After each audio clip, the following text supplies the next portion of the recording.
termasuk riba ko main julo-julo. Jadi julo-julo ko bisa riba bisa ndak? Apa jalan julo-julo ko riba?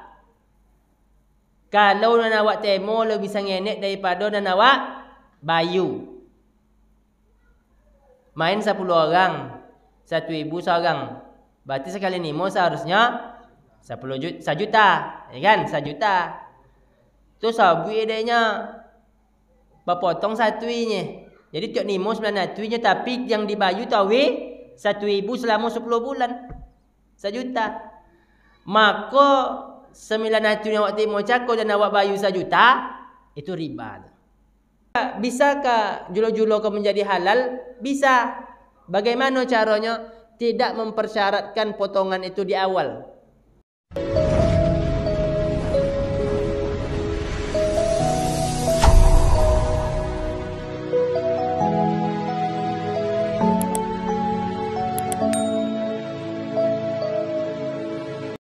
Bismillahirrahmanirrahim. Assalamualaikum warahmatullahi wabarakatuh. Innal hamdalillah nahmaduhu wa nasta'inuhu wa nastaghfiruh wa na'udzu billahi min shururi anfusina wa min sayyiati a'malina.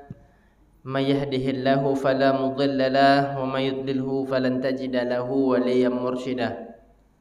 Ashhadu an la ilaha illallah wahdahu la syarika lah wa ashhadu anna Muhammadan abduhu wa rasuluhu la nabiyya ba'da amma ba'du. Rabbi shrah li sadri wa yassir li amri wahlul 'uqdatam min lisani yafqahu qawli. Allahumma la ilma lana illa ma 'allamtana innaka antal alimul hakim. Allahumma 'allimna ma yanfa'una wanfa'na bima 'allamtana warzuqna 'ilman wa fahman amin ya rabbal alamin. Kaum muslimin, kaum muslimat, jamaah fardu maghrib yang dirahmati Allah Subhanahu wa taala.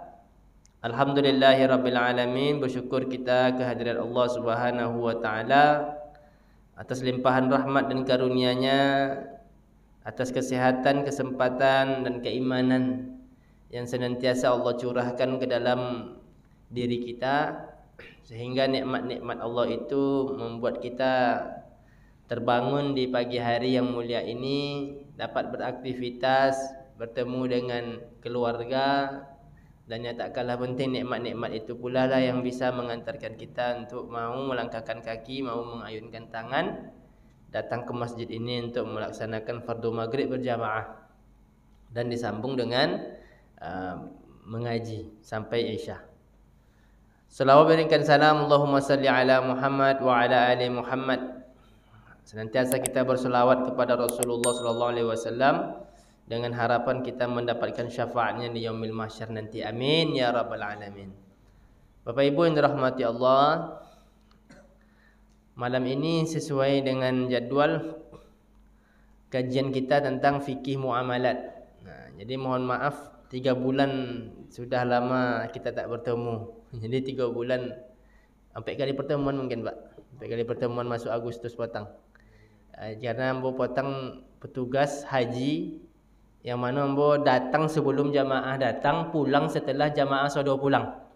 Jadi kami paling lama potong. Ambo bisa pulang itu tanggal 24 Juli. 24 Juli. Jadi awal Agustus potong sebenarnya lah di kampung. Tapi yang muda tak konang jadul ambo sekarang. Jadi mudah-mudahan insya-Allah ke depannya kajian awak tetap awak sambung. Bapak Ibu dirahmati Allah, kajian kita malam ini kita mulai dari sebuah pertanyaan. Pertanyaannya adalah, bolehkah seorang muslim itu menjadi orang kaya? Itu pertanyaannya, bolehkah seorang muslim menjadi orang kaya? Karena kenapa pertanyaannya seperti itu? Karena banyak kita yang punya pikiran bahwa menjadi muslim itu tidak boleh menikmati dunia. Kalau menjadi muslim itu harus hidup dalam kesederhanaan, dan kesederhanaan itu terkadang dikaitkan oleh orang dengan kemiskinan. Dan tak sedikit dari kita itu yang mengatakan atau meyakini Nabi Muhammad SAW itu Nabi yang miskin. Kenapa? Karena banyak hadis Nabi itu puasanya. Nabi bertanya ke istrinya, wahai Aisyah, apakah ada yang dimakan siang ini? Kan gitu kan? Terus dijawab oleh Nabi, tidak ada ya Rasulullah. Kalau tidak ada berarti puasa. Jadi terkadang himpunan-himpunan kejadian itu membuat kita berfikir Nabi itu orang miskin. Padahal Bapak Ibu dirahmati Allah, kalau kita buka lembaran-lembaran sejarah, buku sirah Nabawi, Nabi Muhammad itu orang kaya raya. Nabi sebelum dia menikah, dia sudah menjadi seorang pedagang yang ulung. Dan Nabi itu berdagangnya tidak di pasar udah ke Umar, Pak, tapi beda negara. Makanya dalam Al-Quran itu Allah katakan dalam surah Quraisy, Bismillahirrahmanirrahim, li'ila fi Quraisy, karena kebiasaan orang Quraisy, ila fihim rihlatash syita'i was saif. Kebiasaan mereka yaitu melakukan rihla, perjalanan syita, musim dingin, was saif, musim panas. Menurut para ahli sejarah, syita itu musim dingin, orang Quraisy itu berjalannya ke arah Yaman. Saif, musim panas, orang Quraisy berjalan ke arah Syam. Untuk apa mereka ke Yaman? Untuk apa mereka ke Syam? Untuk melakukan tijarah, perdagangan. Dan negeri Syam, negeri Yaman dengan Mekah itu merupakan tiga negara yang berbeda. Artinya perjalanan Nabi itu sudah menjadi pedagang antar negara, internasional ketika dia masih belia, masih muda. Nabi Muhammad itu bukan orang miskin, Pak. Nabi menikahi Khadijah, istrinya yang pertama. Maharnya itu sekitar 12,5 uqiyah kata ahli sejarah. 12,5 uqiyah itu satuan berat di zaman Nabi. Kalau konversi zaman kini, satu uqiyah itu 28 gram mome. 28 gram. Berarti 2,5 kali 28 sekitar 350 gram. Mahar Nabi kepada Aisyah, kepada Khadijah. Kalau sagram buat hitung kini gome terbaru 1.250 yang buat hitung tadi. Berarti mahar Nabi kepada Khadijah itu sampai atwi 37 juta matwi. Yang mana mahar awak nan ujung doh matwi bu. Membeli seperangkat alat salat. Nabi sampai atwi 37 juta. Itu tolong dah awak Nabi orang miskin. Subhanallah. Sehingga ketika awak menganggap Nabi orang miskin, maka umat Islam kesodoh harus menjadi miskin. Maka Bapak Ibu dirahmati Allah Subhanahu wa taala, umat ini dia akan menjadi umat lemah selalu kalau umat ini tidak menguasai pasar. Coba. Makanya Nabi SAW dan para sahabat itu ketika mereka hijrah ke Madinah, seperti Abdurrahman bin Auf, Utsman bin Affan, sampai Madinah apa yang mereka cari? Pasar. Abdurrahman bin Auf itu bersaudara dia dengan salah seorang sahabat kaya raya di Madinah. Ditawarkan dia harta, kebun, tapi kata Abdurrahman, tidak usah, tunjukkan saja kepada saya di mana letak pasar.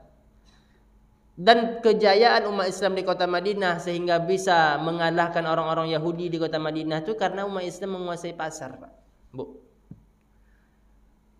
Dan hari ini juga negara-negara adidaya, negara-negara godang yang kuat, salah satu faktor yang membuat negara itu besar dan adidaya hari ini adalah mereka menguasai produksi dan distribusi dan pasar. Misalnya saja kita contohkan Cina.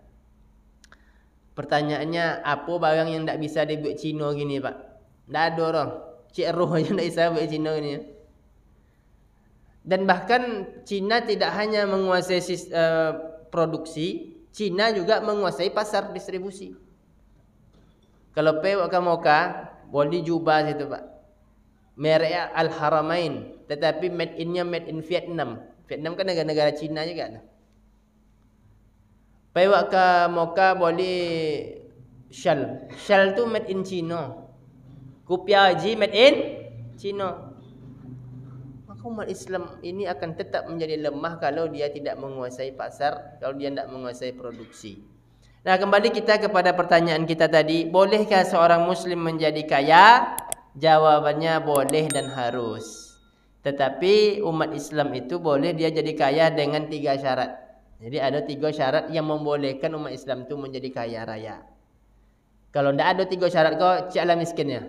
Jadi kalau tidak ada 3 syarat, biarlah hidup miskin daripada kaya. Apa 3 syarat menjadi kaya bagi seorang muslim? Yang pertama adalah seorang muslim itu dia harus kaya dengan cara yang halal. Harus kaya dengan cara yang halal. Allah Subhanahu wa taala menjadikan fitrah kita itu cinta dan cenderung kepada harta. Kan sering kita katakan bahwasanya Allah mengatakan dalam Al-Qur'an, Bismillahirrahmanirrahim, al-malu wal banuna zinatul hayatid dunya wal baqiyatus salihatu khairun 'inda rabbika thawaban wa khairun amala. Harta dan anak-anak itu kata Allah taala merupakan zinatul hayatid dunya, perhiasan kehidupan dunia. Bahkan dalam ayat yang lain Allah katakan zuyyina lin-nasi hubbus syahawati minan nisa'i wal banin. Dibuat indah di mata manusia kecenderungan mereka kepada an-nisa, perempuan atau lawan jenis. Laki-laki dibuat fitrahnya oleh Allah suka kepada perempuan, perempuan dibuat fitrahnya oleh Allah suka kepada laki-laki. Kalau ada laki-laki suka ke laki-laki itu menyalahi fitrah. Dan kinilah banyak, Pak. Kinilah banyak.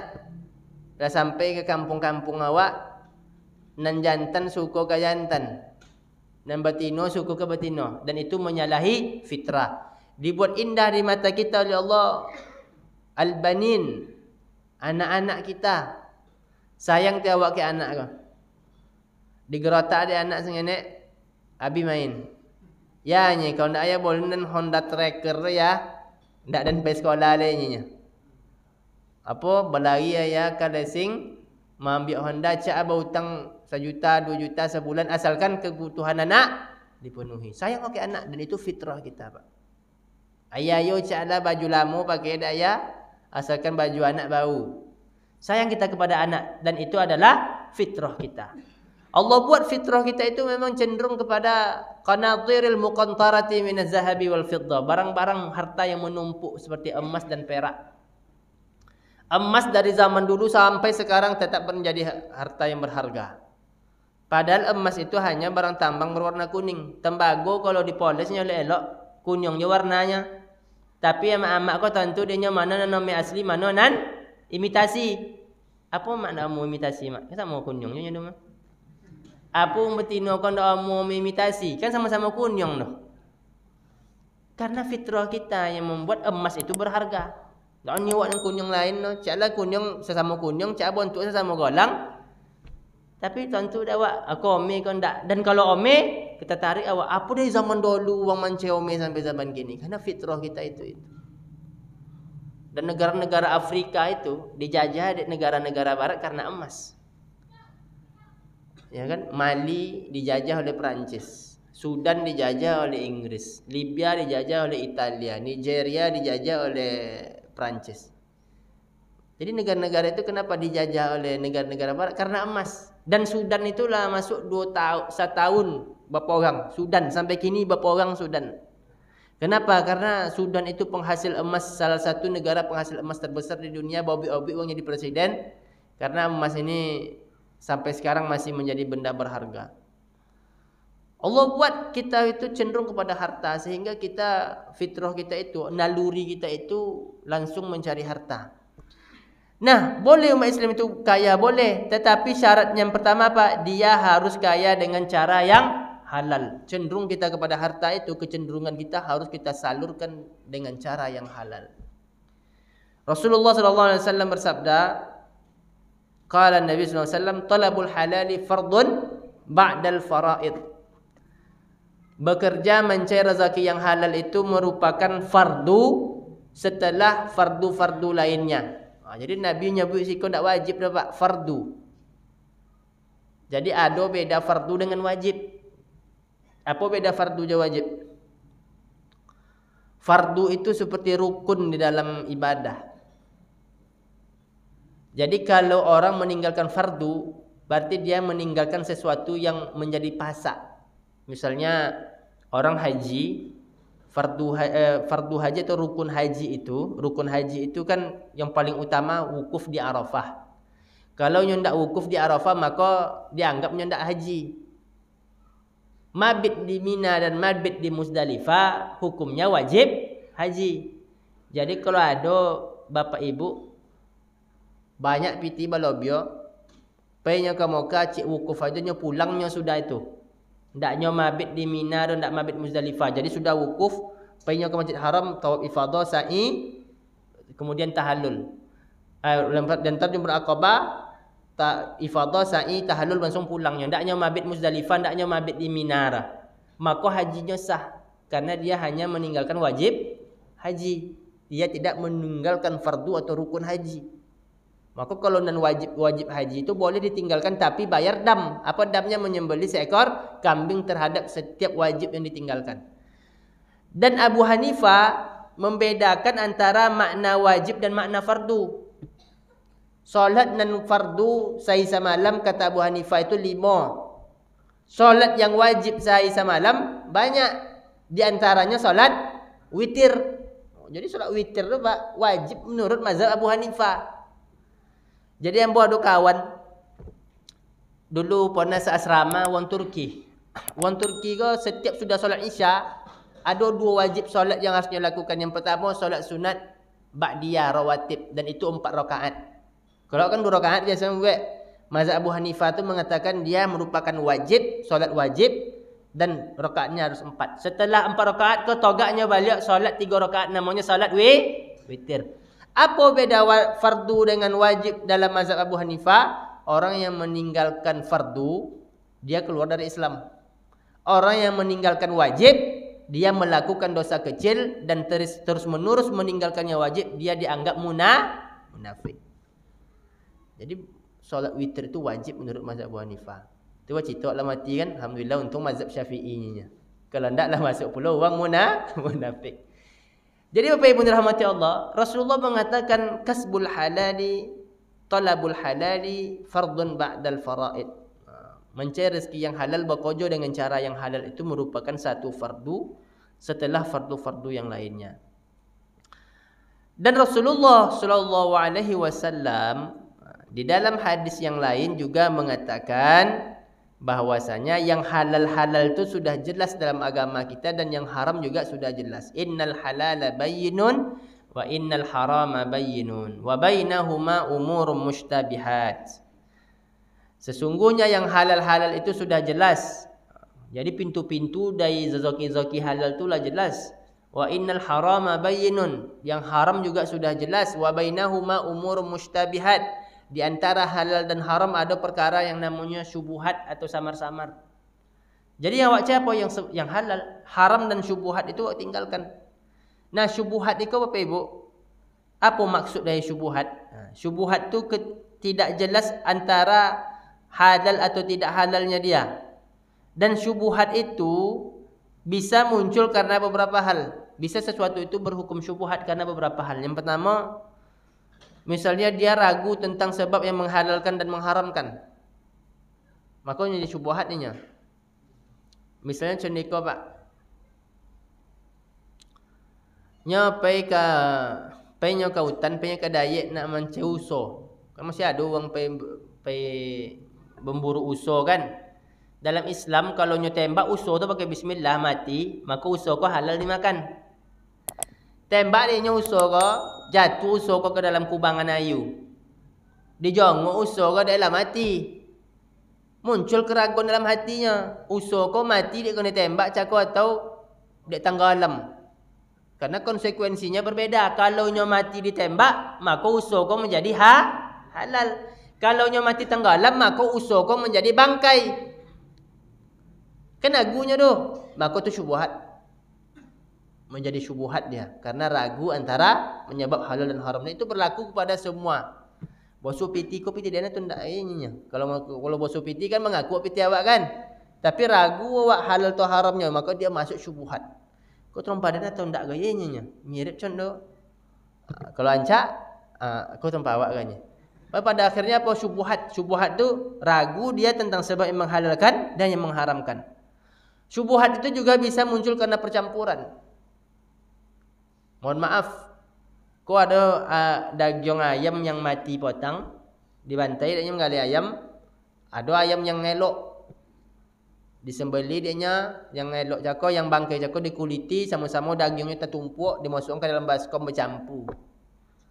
Tak tentu lah yang mana ayam mati potong, yang mana ayam yang disembeli, yang mana ayam bangkai yang haram, yang mana yang halal kena disembeli. Maka percampuran antara halal dan haram menyebabkan itu menjadi syubhat. Dan kalau dalam bab makanan bercampur antara halal dan haram di satu tempat yang sama, maka semuanya menjadi haram. Iza jtama'al halalu wal haram ghulibal haram. Itu kaidahnya dalam makanan. Apabila bercampur antara halal dan haram dalam bab makanan, maka kasodo bondo itu menjadi bondo haram. Beda dengan bab harta. Iza jtama'al halalu wal haram ukhrija qadrul haram wal baqil halalu lahu. Itu kalau bab harta. Apabila bercampur antara halal dan haram, maka yang haram saja yang dikeluarkan, tersisa menjadi halal. Jadi kalau bercampur piti awak antara piti mencilok, piti mengicu dengan piti bakojo di satu rekening, maka piti dalam rekening itu tidak menjadi haram ke saudara. Bercampur piti awak antara piti yang syubhat, antara piti yang halal dapat elok daripada piti mengicu, daripada piti riba, maka saudara piti itu tidak menjadi haram. Bagaimana caranya? Kolun yang haram yang lobio menjadi halal. Kalau bab makanan tak bercampur antara halal dan haram di satu tempat, maka kasodo bondo itu menjadi haram. Itu. Kemudian syubhat itu bisa muncul karena percampuran maksiat dengan sebab yang menghalalkan.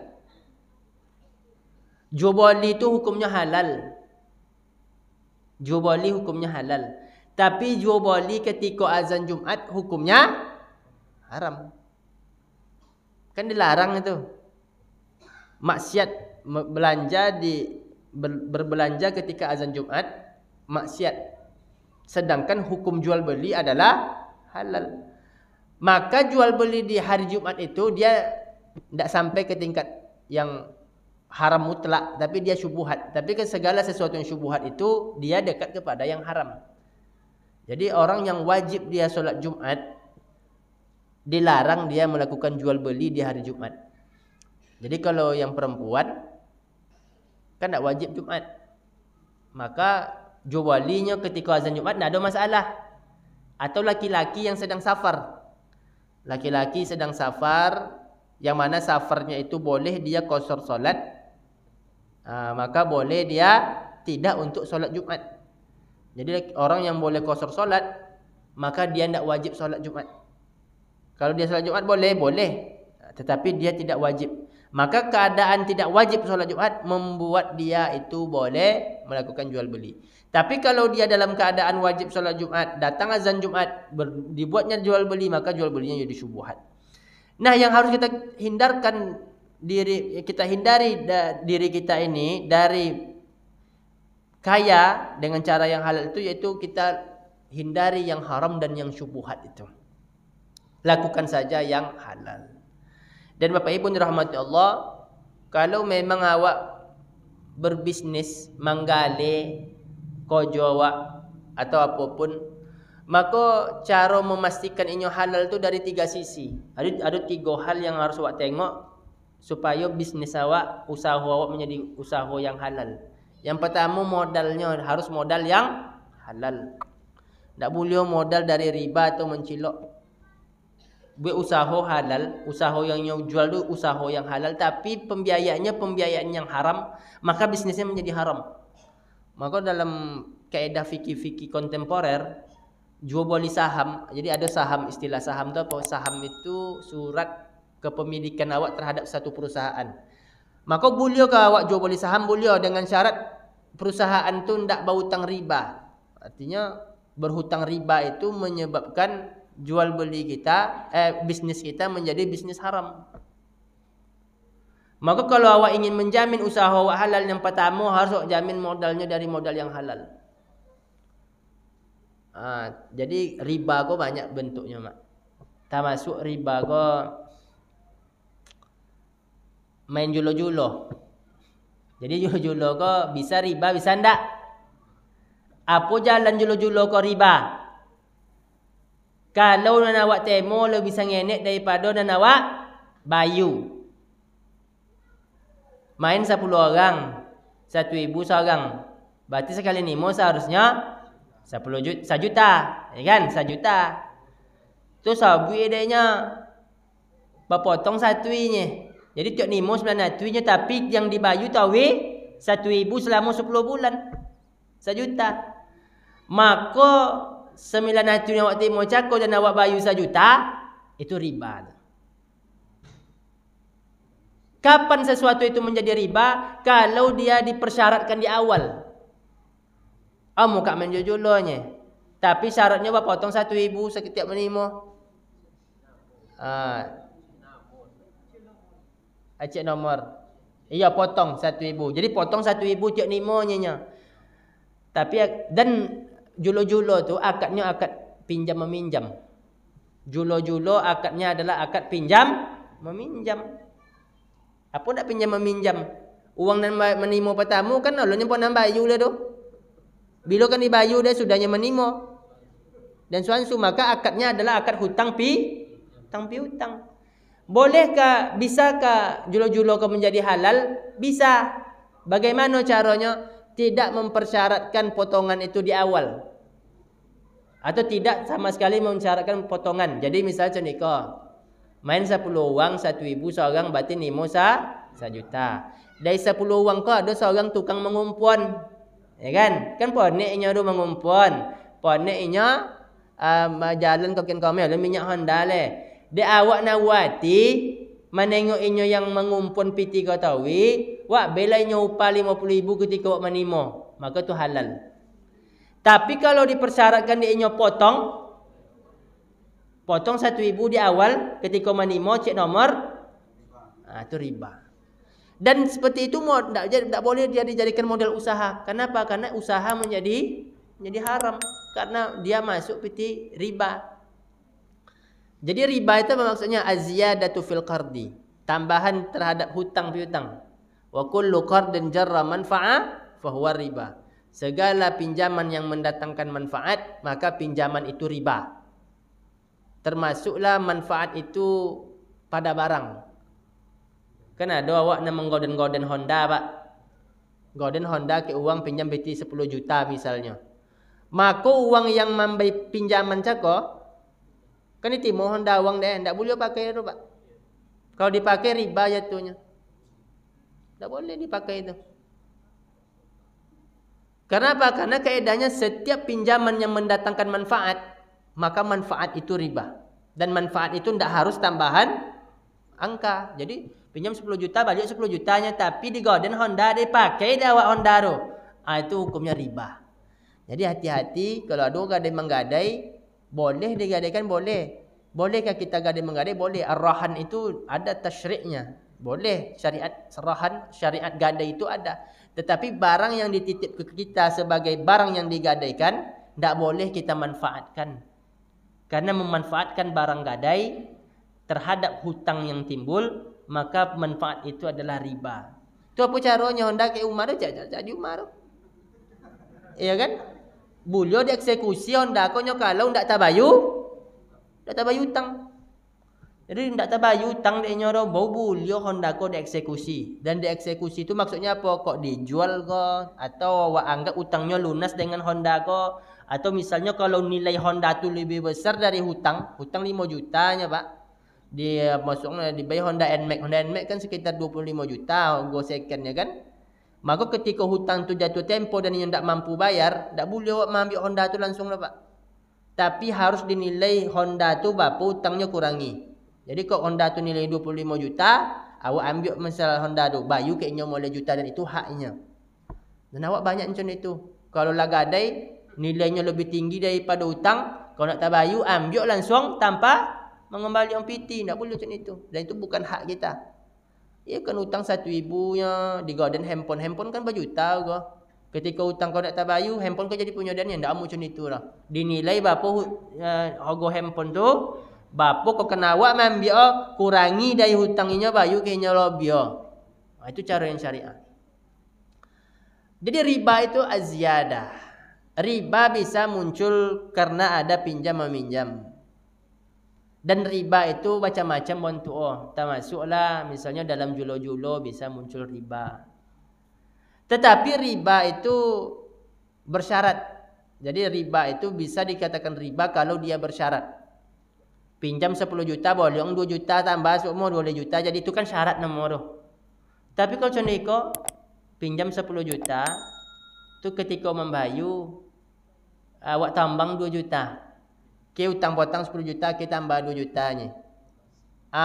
Sebagai bentuk makasih. Boleh doh? Boleh Pak. Boleh. Kenapa? Karena tidak ada syarat bersyarat.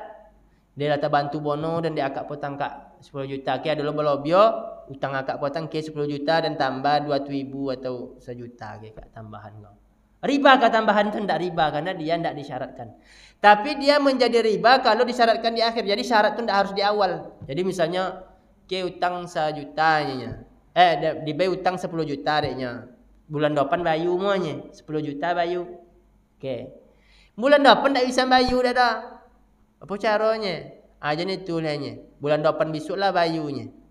Tapi yang tambah esok di akhir semuanya. Jadi ketika minjam pertama tidak ada tambahan, ketika membayu di akhir bertambah wang kau tapi dengan syarat, dan itu hukumnya riba.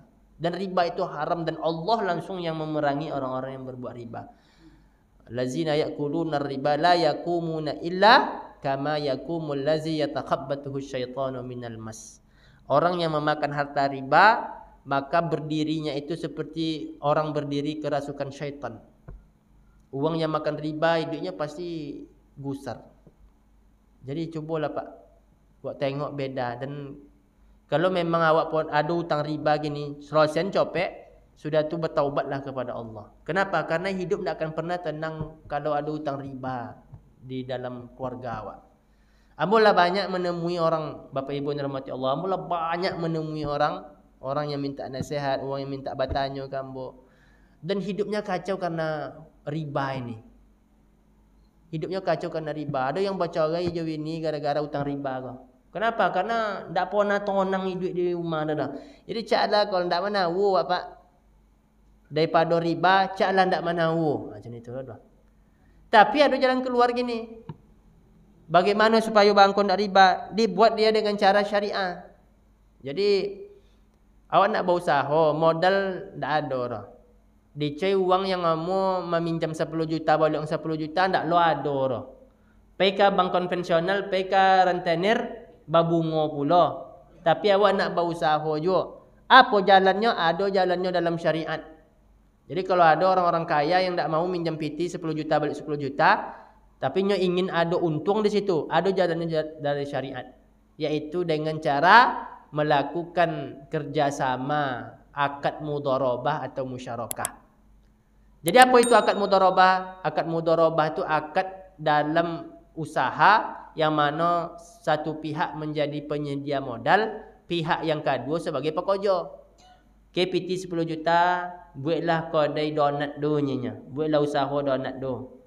Bekok kalau untung usaha kau, maka untung awak bagi 50%, 50%. 50 untuk kau, 50 untuk akak. Kenapa? Karena akak yang memodali, kau yang berusaha. Berarti untung kalau dapat 1 juta, matu ibu seorang.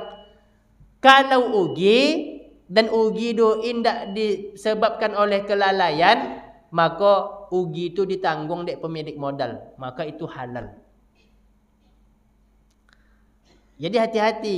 Jadi jalan halalnya apa? Kalau keuntungan itu dibagi berdasarkan persentase. Ada yang contoh Pak. Ada perlu modal 10 juta nya kan. Okeylah 10 juta. Besok untungnya beda 1 juta semuanya. Itu riba tu Pak. Jadi kalau inyo menetapkan nominal itu riba. Jadi kalau tetapkan dia inyo angko riba. Tapi bagaimana supaya tidak riba? Dibagi secara persen. Bapa untung besok bagi 2 Pak. 50%. Supaya tidak ada yang dirugikan. Kau untung 1 juta berarti 500,000 seorang. Kau untung 2 juta 1 juta seorang. Tapi kalau disabui dek modal, pakailah modal kau 1 juta kie. Tapi besok untung beda 1 juta semuanya. Kalau disabui angko di situ, maka dia berubah dari mudharabah menjadi riba. Jadi harus teliti awak memperhatikan yang contoh itu Pak. Maka akad mudharabah kalau untung dibagi sesuai kesepakatan. Kalau ugi ditanggung dek pemilik modal dengan syarat rugi itu tidak disebabkan dek kelalaian. Sudah bayi modal buka kau dek donat di body dek mixer segala macam, tak apa nah dibuat donat kau dek kan ugi ya tuh. Maka nan ugi macam itu wajib dibolong dek pekojo jaga. Ya macam itu Pak. Ini habis susah tapi kan tidak ada modal. Ketika diberi modal, kau san tulang rusuk dua nan panjang. Dah mau kojo lebih modal tapi ugi uang deknya. Maka kerugian orang itu harus ditanggung oleh dia dan harus dia kembalikan. Tapi kalau lah dibuka ada kodai memang uang dua non tak datang belanja. Lah dibuat ada donat do tapi uang bono yang tak datang belanja akhirnya basi donat do dan pada akhirnya muncul kerugian, maka kerugian itu ditanggung oleh si pemilik modal. Kenapa? Karena dalam kaidah fikih jual beli al-ghunmu bil ghurmi. Keuntungan itu boleh diambil kalau kita siap menghadapi kerugian, resiko. Jadi atas dasar apa si pemilik modal kau boleh mengambil untung? Karena resiko yang hadapi. Apa resikonya? Kalau seandainya ndak jalan bisnis do, ndak jalan usaha do, ugi, maka ugi ditanggung denya. Tapi ketika untung, bagilah keuntungan sesuai kesepakatan. Kok nak 90% si pemilik modal halal tu Pak. Tapi dengan disepakati. Nak 50-50 boleh, nak 70-30 boleh. Dan keuntungan itu harus dia hadapi dengan resiko. Izinnya Pak Ambo tambah 5 minit. Kemudian usaha itu dia akan menjadi halal. Ya, tadi kan apa tadi? Pertama pemodalan ninya, modal. Dan bank syariah inilah banyaknya menyediakan modal-modal syariah. Tentu ambil untung je nya Pak. Kadang awak memikirkan saya mau bank syariah aja bank konvensionalnya nya. Bank konvensional ambil untung, bank syariah ambil untung je nya. Jadi pikiran awak semua yang syariah itu harus perai. Dia itu guru ngaji, gaji mah 1.000 aja sebulannya, dan guru nan lain gaji berjuta-juta. Dia apa? Karena pikiran awak setiap yang namanya syariah perai. Macam itu cara berpikir Pak.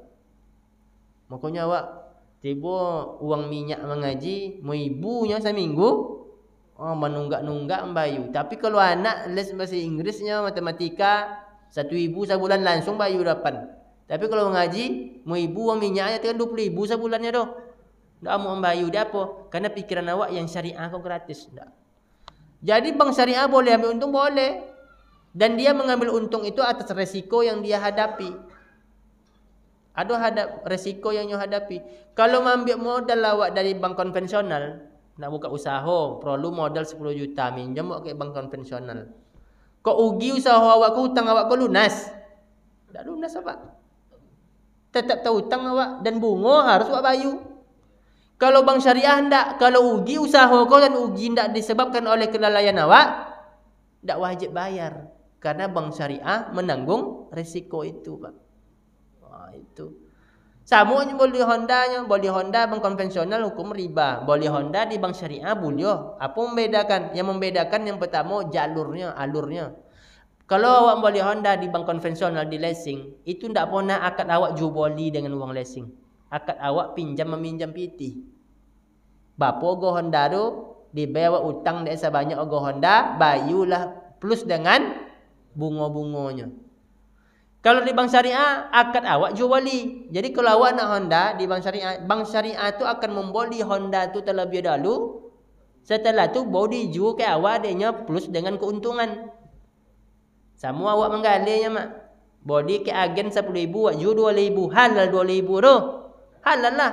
Karena itu jual beli. Itu dilakukan di bank syariah. Boleh dia Honda ke showroom 10 juta, juga awak 2 juta dia bagilah kok 5 tahun awak membayu. Dan itu halal. Apakah bank syariah menghadapi resiko terhadap keuntungan yang dia ambil? Dia menghadapi resiko. Resiko apa? Resiko barang tak jadi boli. Datang awak Senayan minta badan Honda ke bank syariah. Selasa boleh dek bank syariah ke Honda ke. Suwak datang dek ke kantor, datanglah Pak, Honda lah kami boli. Itu hanya awak tak jadi boli dia hanya dapat Honda lainnya. Kira-kira ugi tak uang bank syariah ke Pak? Ugilah. Honda boli pagi bau, jual siang second, tetap jatuh ogo. Dan itu tak jadi ke bank kami. Jadi bukan Dewan Pengawas Syariah di Bank Berkah. Ambo tanya ke kabak marketing. Pona uang tak jadi boleh yang ada di posan. Tak pona yo tawinya. Jadi ya adalah beberapa kasus di bank syariah tu sudah di posan dia barang ko. Tentu kewajiban bank sebelum dia melakukan akad dengan nasabah adalah memiliki barang. Karena Nabi sallallahu alaihi wasallam bai'u ma la yamlik. Nabi melarang jual beli yang tak punya, yang awak tak punya barang.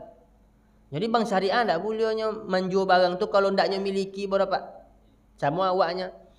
Jual beli barang tapi barang go lo nawu oleh. Bila awak beli barang tu kalau barang PT dari poji lah dapat. Lah dapat PT dari poji tu boleh. Jadi ada dua orang nak beli sesuatu, ada kat danyanya, bukan PT yang dulunya. Kalau berakadnya subhanahu tu serah terima uang tu.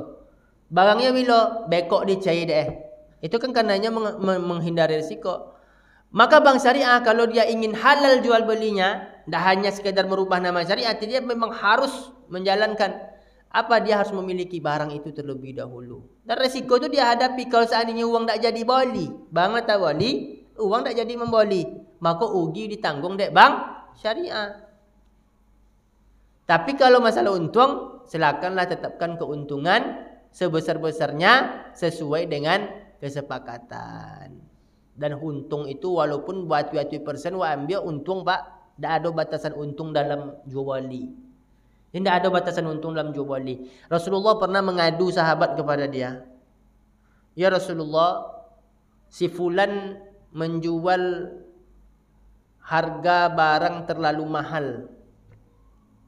Jadi menjual barang di pasar terlalu mahal dan dia mengambil untung terlalu banyak. Jadi apa kata Nabi? Pasar itu tidak boleh diintervensi harganya. Jadi mengintervensi harga barang di pasar tidak boleh. Harga barang di pasar itu biarkan dia mengalir begitu saja. Begitu dia mengalir dengan sendirinya. Maka potong pemerintah mencuba untuk matur ogo minyak. Ya kan? Kan dia atur ogo minyak dia pemerintah itu. Dibuat dia nyogo minyak muah bono.